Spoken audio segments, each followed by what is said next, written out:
अस्सलामुअलैकुम दोस्तों, क्रिकेट की ताज़ा तरीन अपडेट हासिल करने के लिए मेरे चैनल को सब्सक्राइब कर लें। इरफान पठान ने हिंदुस्तान के अंडर 19 वर्ल्ड कप में शिकस्त के बाद पाकिस्तानी शौकीन पर मायूसी का इजहार किया। बेनूनी में ICC under 19 men's cricket world cup 2024 के फाइनल में ऑस्ट्रेलिया ने मैदान के तीनों शोबों में गलबा हासिल करते हुए हिंदुस्तान को 79 रन से शिकस्त दे दी थी। साबिक भारतीय क्रिकेटर इरफान पठान ने इतवार को ICC under 19 men's cricket world cup 2024 के फाइनल में ऑस्ट्रेलिया के हाथों भारत की शिकस्त के बाद पाकिस्तानी शौकीन के मनफी रद्द अमल पर मायूसी का इजहार किया है। कुछ हलकों खास तौर पर पाकिस्तान की तरफ से मनफी रद्द अमल पर अपनी मायूसी का इजहार करते हुए पठान ने गैर स्पोर्ट्स पसंद रवैये की मजम्मत की। इस बात पर जोर दिया कि इस तरह के रवैये उन अफराद की ज़हनियत पर बुरी तरह झलकते हैं।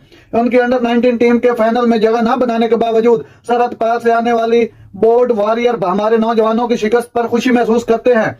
ये मनफी रवैया उनकी कौम की ज़हनियत को बुरी तरह जाहिर करता है। इरफान ने सोशल